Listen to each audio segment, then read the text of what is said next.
For me, I can eat all day long. It's terrifying. Like, I love food. I love it so much. I wake up in the morning and I'm like, all right, what am I going to cook for our lunch snack? And I've sometimes said to Tiff when we're walking the dogs at 9 in the morning, so for lunch, what do you want? She's like, give me a minute. I haven't woken up yet. So, yeah, I'm thinking about food all the time. It's crazy. Today on Dirty Linen, we are talking to a woman who only knows how to make things delicious. When I think about Nicky Riemer's food, I just think about sinking into flavour, technique, comfort, care, just all things good. I also think about sitting in a restaurant, which I can't do right now, but I am super glad to speak to Nicky from Bellota in South Melbourne. Welcome to the show. Oh, very kind intro, if I might say. Thank you so much. Well, you know what comes to mind is the petivier that I had at Bellota not that long ago. First there was champagne and oysters, and then there was a beef carpaccio, and then there was petivier, which I think, was it squab that was inside it? Yes, that particular one was a squab variety or flavour with the black lentils. Yes, I do love a good meaty thing wrapped in pastry and baked. You know, like, I think it sells, it sort of gives you that comfort vibe, like you said, but it also just has all those great flavours in it, you know, and it's all encompassed in one little thing. I love it. I love it too. And I mean, I love anything that's sort of wrapped and is a bit of a present to, you know, discover and uncover and get into the different layers. And of course, when something's wrapped in pastry, you get that sort of aromatic blast as you start to dig in. So I really appreciate that. And those kind of game birds, I think I've only ever accidentally had a pigeon in the house. And I had to chew it out. So I'm never going to cook anything like that at home. So I need experts like you to put them in front of me. Well, thank you. I must admit, I think a lot of people are fearful of cooking those things as well, you know, and it's something that you're like, oh, am I just going to overcook it? It's a little bird. It's muscly, but it is full of flavour. And I think, you know, I think there's two ways to go. You can either roast it, you get the beautiful pink breast, but the legs can be a little bit problematic. But I just found that the best way for me was I love to braise them on the bone, you know, so I like to brown them in the pan, and I brown them with lots of butter. So I only really cut the birds in half so they've got all their bones still in there, so that when you brown them in the pan and they get that nutty, buttery flavour to them. And then you might, deglaze with a little bit of Madeira, and then you do all your vegetables, and then things like carrots and shallots and garlic, and I throw in a bit of porcini and Swiss brown mushroom, and you put all that in the oven. When it comes out, just the fragrance from that, and those birds become super tender. You know, they're so tender. So that all I need to really do is take away the bones, and there I've got a filling for a petivier. Add some lentils and boom. You kind of make it sound easy, but I also know that I'm not going to do that. So, I mean, we talked yesterday to Danilo Mancini from Society Restaurant about the art of service, and I think that's one of the things that people definitely appreciate about restaurants. But do you think, is there also something in foods that people don't cook at home? You know, is that a good reason to go to a restaurant? It is, very much so. I mean, I guess I've based a career on that, haven't I? 30 years of cooking, and I still get asked, how do you confit duck? Or how do you cook quail without, making it dry and nasty? Or, how do you make a terrine? And, all those things that we as chefs have, built our cooking repertoire on. We want to know classics. We want to know the skills that have set chefs apart from a home cook for centuries. And that's an important reason why you go to a restaurant and enjoy it. Why do you go to a Japanese restaurant? Because there are chefs there that can slice and dice fish like no tomorrow, they know how to do certain skills that we don't necessarily know how to do at home. Now, not to say I don't mind a good home cook trying what they want to at home, but I need to be able to show you some well-taught and well-learnt skills that you can go, oh, my God, that's why I love eating out. You know, of course it's about the way that someone pours your wine and comes to your table, but you still, at the same time, you've got to be able to put something in your mouth that you go, wow, you know, and you don't get to do that all the time. Yeah, I mean, I don't mind hacking away at things at home and experimenting. And I did, you know, in our big lockdown, go a bit deep into duck, and I did confit duck, and I did, you know, cook duck breast and try to get the skin crispy, just like in a restaurant. And I think, you know, sometimes you get it right, but I suppose the other thing that you also realize is that you don't always get it right, and you definitely don't have that consistency that you go to a restaurant for, where especially one like yours, where you just think whatever is going to hit my plate, it's how it's meant to be. So I suppose there's that element of trust as well. And just really appreciation. Absolutely. And I think, you know, why I love being a chef is because when I get that trust from a customer, when I can feel that, you know, I want them to walk into the door of a restaurant where I'm working and go, okay, I can relax. I know I'm going to get something good, or they're going to get something I hope is delicious. And I think all cooking comes from the heart, as much as there's some technicality involved. And yes, there's 100 people in a restaurant and we all have to do our job, you know, running to times, making sure everyone's getting fed at the correct time. I think intrinsically you're still cooking from your heart, because I'm tasting things all night long as I'm cooking in a kitchen, and I'm always going, oh, no, that's good. That's great. Yep, that can go. Yep, that's delicious. You know, I can still taste something cooked by a young chef beside me and go, you've nailed that. That sauce is perfect. Yum, you know. So, and that's not just about your brain, I believe. I really feel that it's about how you feel inside in your heart as to how your food is tasting. And I want that to happen for everyone who comes and sits down at a table, you know. Well, how are you finding this whole couple of years, which is sort of leaking into when you aren't able to put food on the table in front of your cherished guests as often as would be ideal? How are you finding your satisfactions and the very different rhythms that we've all encountered through this period? Yeah, absolutely. it's the peaks and the troughs are real, you know. Like, I remember I was just thinking about this the other day when we all sort of started heading into this.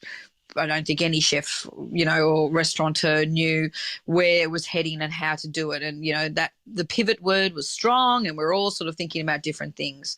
You know, we dabbled in hot takeaway. We dabbled in having, you know, meals that people would come and pick up that were hot, but still in a box separate. So, but what I found worked, and the best way I could keep my creativity and my team's creativity, is that we created we called them boxes of deliciousness that people could take away and finish off at home. And I think a lot of us as chefs have embraced that, because it's one way to give a bit of a feast to people, and make them feel the love and go, oh yeah, look at all this food. I open up a box. Oh my gosh, I'm surprised. Look what I'm getting, you know. But it's also a chance for the chefs, I think, to still feel like it's kind of a weird service almost, you know. All right, here's the menu for the box. Let's get that packed. Let's get those boxes ready. They're coming to pick them up at that time. So there is an adrenaline with it, so that keeps that part of it going. But since this started, I've done over 30 different kinds of menus, I guess you'd call it, for boxes. And, you know, you start to go, yeah, right. I never thought. I've got a file on my laptop that's called Bellota boxes, and I opened it up and went, yeah, okay. There was a 14-week lockdown in Melbourne that we did that big. There was 2 boxes we did every week, and each time it was different. You know, so there was that plus this second round where we're heading into, and it's sort of that thing of, okay, I can keep feeling creative, but I've got to say this most recent one, it was like my emotions and my mind put the brakes on, and I just kind of went, oh, hang on a minute, I'm not enjoying this, you know. And I had a real day there where I kind of went, all right, Nicky, we've got to suck it up. It's not always about how you feel as an individual. You know, I've got to think about my team, making sure that they're okay, and I've got to rally, so to speak. I've got to sort of, you know, get some fresh air, get the love from my family, and move forward. And I think a lot of us have had our moments where moving forward hasn't been easy, and, you know, you can have a day or 2 or week where you just like, all right, what am I doing? How am I coping with this? And I kind of went back to my basics in my thoughts and just went, I love to cook. I love to feed people. Okay, Nikki, let's get some cookbook reading and, memories of things past, of traveling and where I've loved to eat. And all of a sudden I felt coming out of it again, like I felt myself lifting because I sort of went into the memories of why I love to do what I do. And it was like, righto, here we go again, and you bounce back. But wow. I mean, you're digging deep, aren't you, into your reserves of resilience and creativity and fortitude. And it's not, and it's not something you can necessarily do on your own. Like, I'm lucky I share a home with my sister. So, I had a day where I was in tears and I just kind of went, oh, what am I doing? You need to talk to people. You need to talk to someone that you care about to say, I'm not coping. And that's okay, because she's had times where she hasn't coped because she misses, she's in the service industry with us, so she misses people. She misses that sort of face-to-face thing. And we sort of, we really help each other to remember what it is that we love to do and then just transform that back into another way to get back to our customers. And I got to say that when I hear back from a customer, after a lockdown, when they say, oh, I loved that box of food. Oh, my God, I can't believe you did that. Oh, my God, that makes me feel so good, just getting that little bit of positivity back. It's not the same as a busy buzz of a restaurant, but it's just as good, Yeah, so. Yeah, it makes me feel a lot of things as you speak, but it does highlight the importance of those interactions, whether it's someone, that's in your household that can support you. Hopefully you can take it in turns, in the slumps, and you can help pull each other out. But also I think those interactions between, diners and restaurants, and with anyone, like whether it's a person you walk past in your mask on the street, when you're going past with a dog, if you try to smile with your eyes, I think any of those little touch points can really make such a difference to people. Totally. Like, I have my fur babies and I love to take them for a good walk. And, I've become the crazed chatter to everybody. It's like, hope you have a good day. What are you up to? Because it's just that little bit. I mean, it makes me feel better as well. It's not, sometimes I'm like, that poor person probably didn't want to hear from me, but, at the same time, dogs have been a communication tool, that's for sure. Yeah, definitely. I think dogs, I mean, they're always a bit of an icebreaker, but I've seen people on the street that really, really need to pat your dog. And you just think, well, maybe they haven't had a hug for a while. And if they want to hug my dog, then she's always up for it. So that's fine. But I mean, I just think it is whichever sort of little touch points we can find to keep connected. I think they are so important. Oh, incredibly so. Yeah. So, Nikki, do you and your sister Tiffany, who's front of house at the restaurant, do you ever do any restaurant experiences at home, the two of you, just to keep yourselves engaged and suffused with hospitality joy? It's so funny because, the one thing we have that we have always is that we go, okay, let's plan our menu for the week or for the days that, that we know we're going to be locked down in. And I know I'm very lucky in that regard, and that, I have a sister that can say, I'll make us a little cocktail at 5 o'clock, or, I'll make a little afternoon glass of wine or spritzer or something, which, that has been super important to me to sort of have that from her. But at the same time, I've loved the whole thing of, all right, I'm off to the market. Tonight we're going to go France. We're going to have a little veal and mushroom sauce and, a perfect iceberg salad. We sort of do that. Or then I'll say, I'm craving Morocco again. I think I need to cook a tagine. So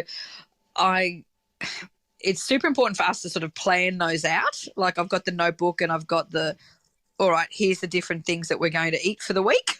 So that's been really important for me. I must admit, for me, I can eat all day long. It's terrifying. Like, I love food. I love it so much. I wake up in the morning and I'm like, all right, what am I going to cook for our lunch snack? And I've sometimes said to Tiff when we're walking the dogs at 9 in the morning, so for lunch, what do you want? She's like, give me a minute. I haven't woken up yet. But I'm like that. Yeah, I'm thinking about food all the time. It's crazy. And that, as much as I was a little bit down about, things as far as, I think for me as a chef, I didn't have control. And I think all head chefs in particular, we like to be in control, whether it be, that we're knowing how our service is going to run and knowing how our week is going to be, because we can forecast with bookings. And when all of a sudden someone takes that away from you, you can feel a little bit like lost. And I think that was one of my things. But I don't ever lose my desire to cook for myself or my family or to eat. I can still wake up every day and even look at an Instagram account and go, oh yes, look at that Aperol spritzer and those, pieces of cheese and olive at someone's holiday in bloody Florence. Yes, I feel like eating that today. Okay, maybe I'll do that. So that's how my mind is always working, to my detriment sometimes, but I love it. Well, I mean, I think, when people are talking about how to get through these really difficult periods, they do talk about routines and grounding and doing things that make you feel good. And I think a lot of people that listen to this podcast would certainly relate to thinking constantly about food and always being about what's the next meal, what's the next drink, what's the next snack. I know. I mean, I've grown a big appreciation for the snack. I think, so, when I'm working, oftentimes I never get, I'm tasting things all day, so I don't see it as a snack. It's just, that's my work. But all of a sudden, I'm at home and I'm going, oh, hang on a minute, it's 3 o'clock. Maybe some cheese? So, all of a sudden it's that I've never really appreciated 11Zs and all of that, but I do now. Nicky, take us back. Tell us what made you fall in love so hard with food, and that you and your sister have both ended up in the industry. Yeah, it's funny, we grew up in hotels. My dad was a hotel manager, and it was that time I was born 1970, so I mean, mum and dad, when I was 4 or tiny, we were running the motels. We lived in central New South Wales there in Dubbo. Dad ran a little hotel there, and things like this. So I've always had the love of I guess it sounds like it's almost like traveling and hospitality all rolled into one when you live in a motel as a kid. So you've got that, and then to me, as a kid, being in a kitchen was never unusual because there were the kitchens in the hotels. My sister's got stories of being caught roller skating in the kitchen, all this kind of thing, because the chefs always knew we were the boss's kids. But I don't think I realised just how much it was in my blood till I went to high school, was good at science and maths and finished it, went off to engineering at Melbourne Uni, and within the first year, I realised I didn't like it. I didn't think this was me. And I reckon I was probably 21 at uni when I still had that joy of my casual job as being in Dad's, in the bars, in the restaurants, in the hotels. But at the same time, I was sort of gravitating towards the kitchen because I just loved the atmosphere. And I remember saying to my parents, I think I want to be a chef.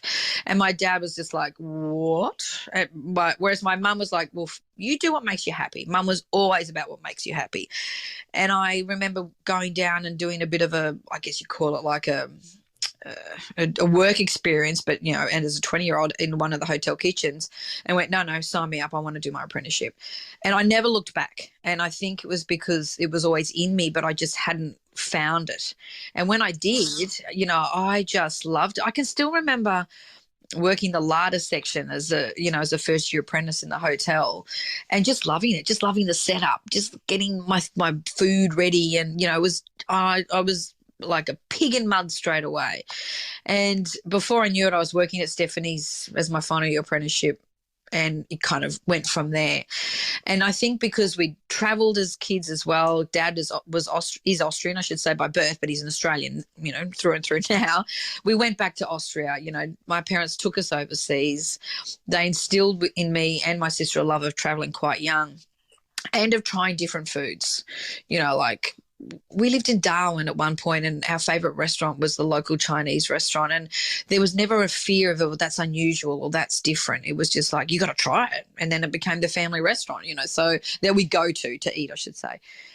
And Tiff was the same. And I think Tiff, my sister, really gravitated towards serving people and, the joy she gets from making a good drink for someone or just greeting them and being gregarious and showing them love in that way. And we've both sort of dabbled out of that a little bit. I've always been a chef, I should say, but Tiff at one point, left the industry but came back to it because she said, it's the only area I'm really happy in. And we've just sort of never looked back on it. And all our holidays, all our travelling, we can remember almost everything we ate. It's like we remember all the restaurants we went to, all the little snacks we had, and the bars and stuff. And because that's what our lives are about for us, and I will always do my damnedest to eat somewhere else that I haven't been to or to travel. And, maybe that takes a while before I get to do that overseas at least, but I'll certainly always be wanting that feeling of trying something new with food. And I think my parents obviously put that into us at a young age and we didn't even realise it. It was just, yeah. One thing, just to go on a bit of a tangent, I remember the beautiful Charlie Gibb in her Fully Booked series had your mum do a talk upstairs at Union Dining, and your mum had worked for Westpac and with particular focus on women's finances. And I just wonder if you could talk a bit about that. Like women in hospitality often they're not raking it in, and sort of building a financial future can be tricky, not just for women, also for men in the industry.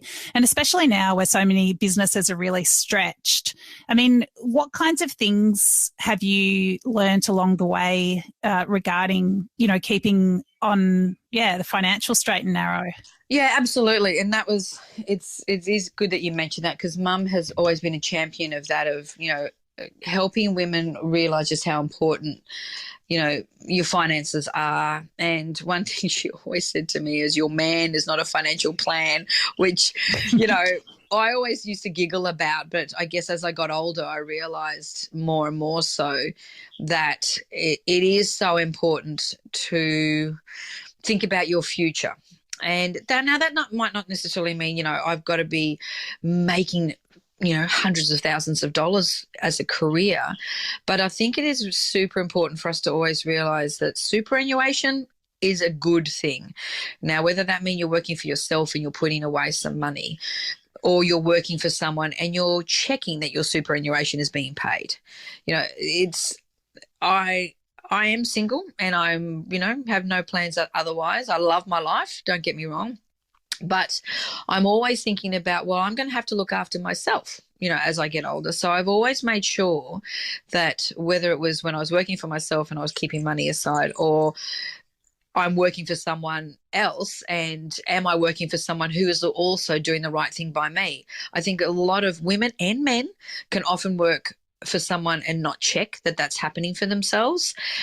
And there's nothing wrong with checking and asking questions about making sure that your superannuation is getting paid, because at the end of the day, it is your money. And when you're 60 or 70 and you want to stop working, you need to know that there is something in there.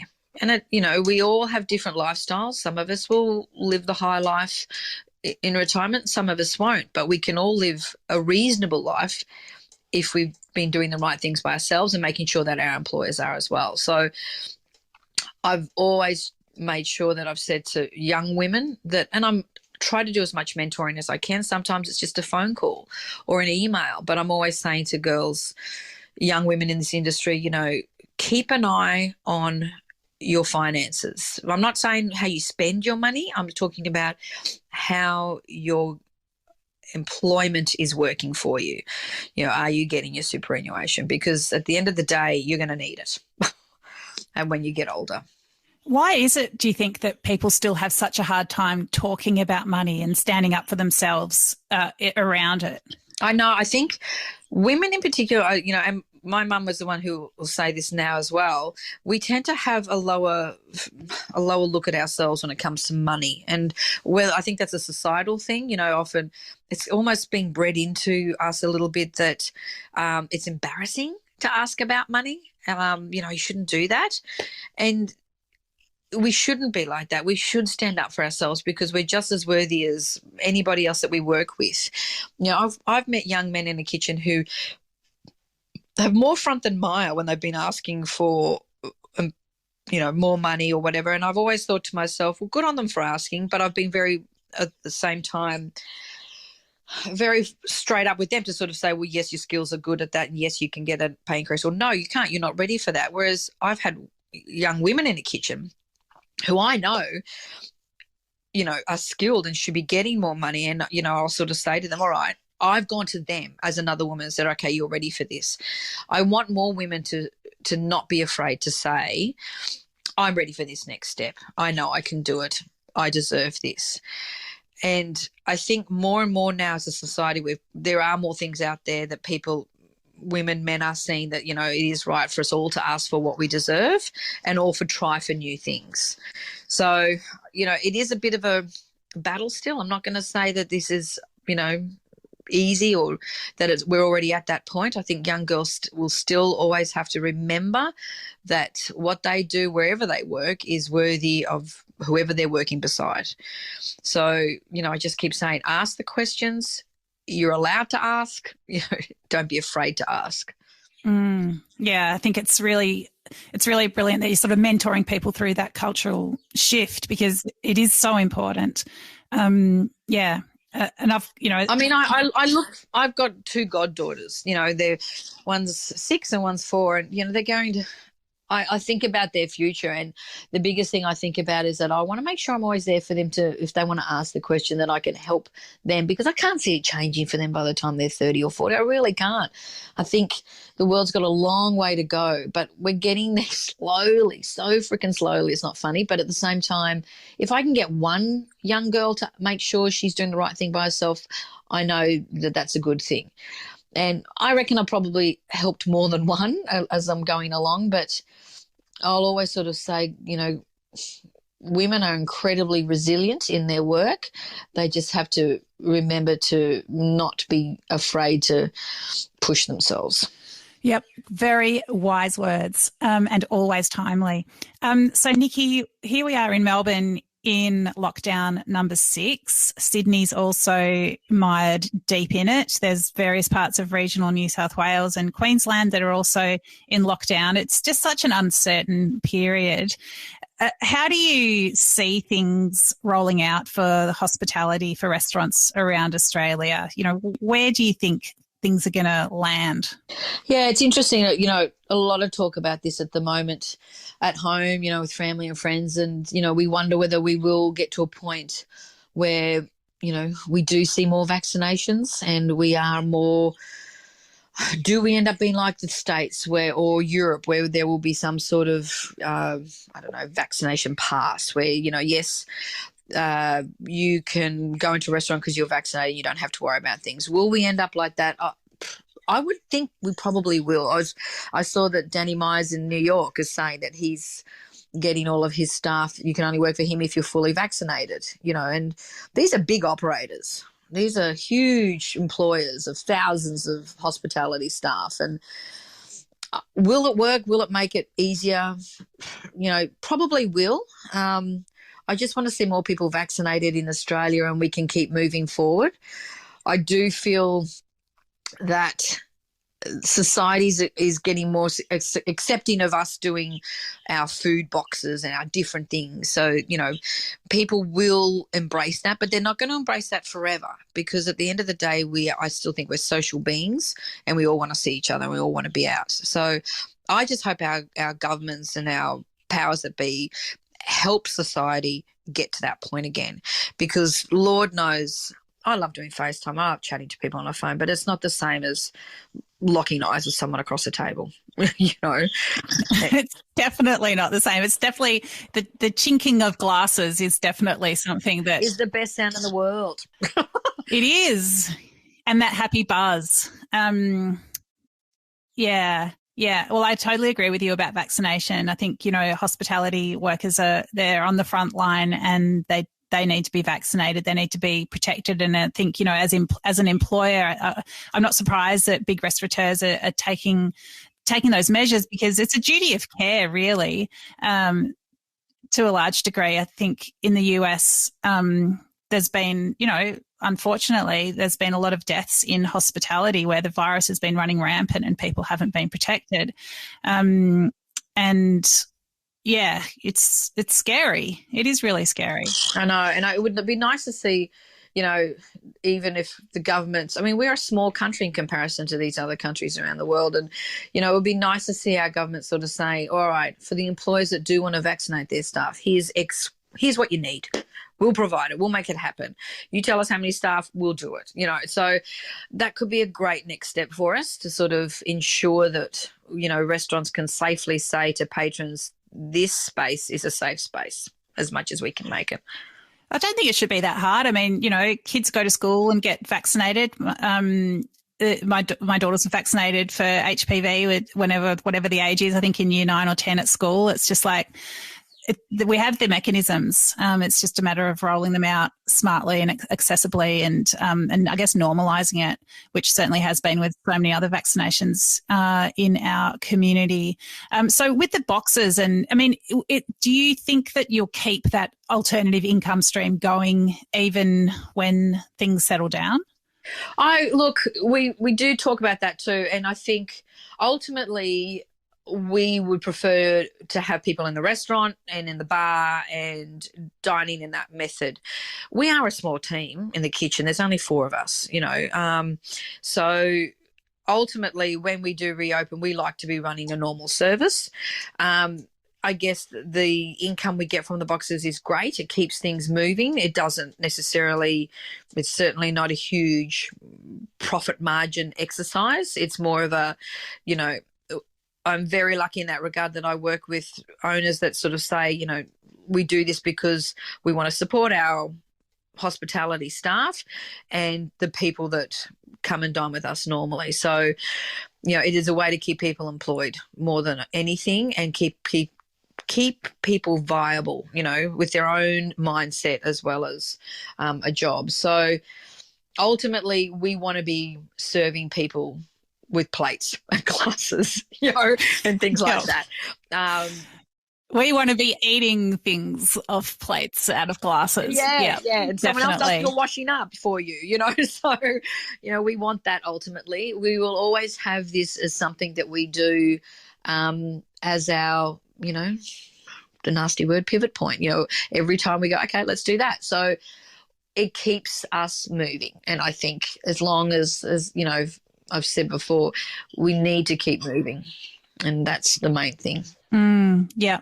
So, Nicky, let's talk about some produce. So sort of August, you know, what are you into? What are you looking forward to? What's about to pop out of the ground? Yeah, I know. For me, I must admit, August is sort of like this, okay, we're on that cusp. It's starting to get a little bit warmer, hopefully. You know, I'm starting to think about spring. I mean, I've been loving this time of year with cooking because I'm all about a good braise, as you know, and I like a bit of a slow cook, but I also appreciate a good cabbage. You know, I do appreciate a good bunch of cavallonero and all those things. I'm still really loving that. You know, I still go to find some chimi de rapa and go, oh, yeah, I want to cook that now. Yeah, so I still say that I'm loving those things that are coming out of the ground, although they're coming to their end, so to speak. But I have to say I'm probably also thinking about, okay, what's next? You know, like I'm trying to focus on spring and think about what's going to be coming up with that, some fresh greens again and things like that. So whilst I'm still braising away, I'm just thinking about spring really. Yeah, little green shoots. Oh yeah, you know those when they start popping. Yeah, just love it. The smells of all that kind of thing happening again. And I'm doing a big sort of French kind of feast for this box that we're going to have happening at the end of this week, because I feel like we're probably still going to be in lockdown over the weekend. I'm not 100% confident that we'll be out of it just yet. So doing a bit of a cassoulet box. You know, I do love a good cassoulet, and I do love beans and pork and smoked hock and Toulouse sausage and confit duck, all in that. So I'm sort of setting that all up today. I'm in the little home office surrounded by my cookbooks and working on all of that. So, yeah, at the moment, deep in the realms of France in my head at the moment. Oh, beautiful. Well, if we can't get on a plane, we can definitely go there through cassoulet. Even as you're talking about it, my lips are starting to stick together with those cassoulet flavors and textures. That's sausage. Yum. Thank you for always taking me on a delicious food journey, Nicky. It's been fantastic to have you on the podcast, and I look forward to seeing you in a real restaurant before too long. Oh, I know. Thanks, Dani. It's always lovely to chat to you and just to sort of, I find a good chat is very therapeutic. Definitely. We're all about that here at Dirty Linen. So thanks for being part of it. No worries. Thank you. See you soon. This is Dirty Linen, and I'm Dani Valent. We air the issues that the hospitality industry finds hard to talk about, hearing from different people with unique perspectives. We want to hear from you as well. If you have something that needs to be said about a topic, get in touch so we can include your perspective. Contact us at dirtylinenat.deepintheweeds.com.au or hit us up on Insta at Dirty Linen Podcast. We can't wait to hear from you. This